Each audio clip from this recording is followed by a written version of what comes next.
हरे कृष्णा, राधे राधे। स्वागत है आपका कन्हैया स्टोरी की आध्यात्मिक यात्रा में। फ्रेंड्स, आज इस वीडियो में हम जानेंगे कि अगर घर में लहसुन प्याज खाया जाता है तो लड्डू गोपाल की सेवा कैसे करें। इसके बारे में प्रेमानंद महाराज जी क्या बताते हैं, तो आइए जानते हैं।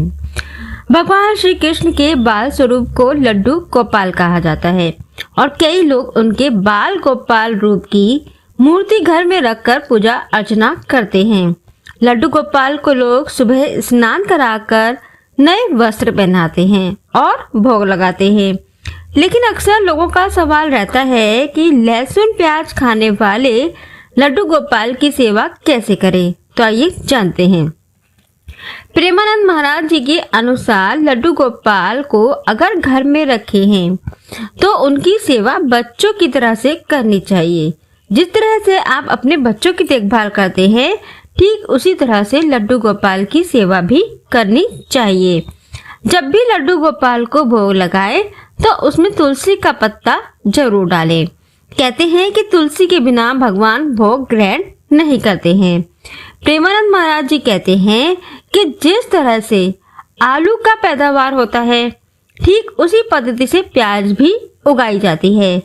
बस अंतर ये होता है कि प्याज और लहसुन घोर तमोगुणी हैं। इसी वजह से साधु संतों ने उसे निषेध किया है। इसके आगे वो कहते हैं कि प्याज को साधु संतों ने इसलिए निषेध किया है क्योंकि हमें तमोगुण रजोगुण त्याग करके सतोगुण होते हुए भजन में बढ़ना होता है। प्रेमानंद महाराज जी के अनुसार प्याज का सेवन कोई पाप का कार्य नहीं है, लेकिन ये भजन में विघ्न उत्पन्न करता है। साधु महात्मा और जो भगवत मार्ग में अच्छे से चल रहे हैं वो लोग प्याज लहसुन का सेवन नहीं करते हैं। प्रेमानंद महाराज जी कहते हैं कि उस पदार्थ का सेवन नहीं करना चाहिए जिसमें दूसरों को कष्ट होता है, जिसमें दूसरों की जीव हत्या होती है, जैसे कि मांस मछली। इनका सेवन बिल्कुल भी नहीं करना चाहिए।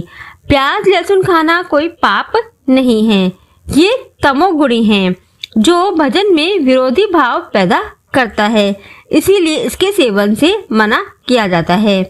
प्रेमानंद महाराज जी कहते हैं कि इसीलिए ठाकुर जी को बिना प्याज और लहसुन से बने भोजन का भोग लगाना चाहिए। लेकिन अगर आपके घर में प्याज लहसुन का भोजन बनता है तो उसके बारे में क्या कहते हैं प्रेमानंद महाराज जी। घर में जब सबके लिए भोजन बनता है तो थोड़ा सा लड्डू गोपाल के लिए बिना प्याज लहसुन वाला भोजन अलग बर्तन में बना लें और इसे बनाने में ज्यादा समय भी नहीं लगेगा।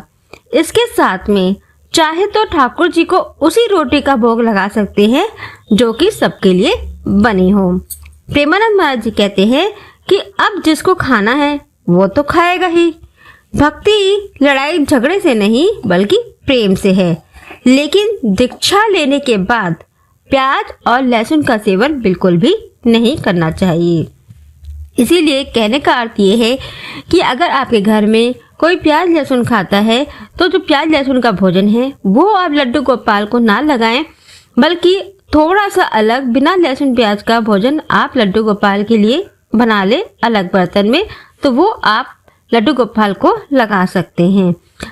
तो ये थी जानकारी कि लड्डू गोपाल को कैसे भोजन लगाएं, भोग लगाएं अगर आप लहसुन प्याज का भोजन खाते हैं तो। लेकिन बस लड्डू गोपाल को प्याज लहसुन का भोजन आपको नहीं लगाना है। जय श्री राधे।